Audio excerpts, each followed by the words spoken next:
বাবা,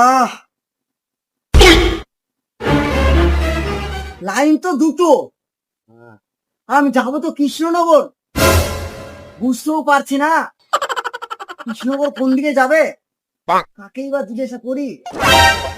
ওই তো দুটো লোক আসছে, ওদিকে জিজ্ঞাসাটা করি। ও দাদা, শুনুন শুনুন, একটু শুনুন শুনুন। হ্যাঁ দাদা বলুন।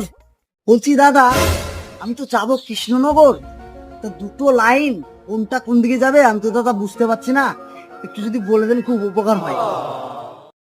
ও, আপনি কৃষ্ণনগর যাবেন? তাহলে আপনি এক কাজ করুন, হাতটা এরকম করুন আর চোখটা বন্ধ করুন আর 51 বার কৃষ্ণ নাম করুন, তাহলে আপনি কৃষ্ণনগর চলে যাবেন। ও তাই নাকি? আচ্ছা ঠিক আছে দাদা, ধন্যবাদ। হরে কৃষ্ণ হরে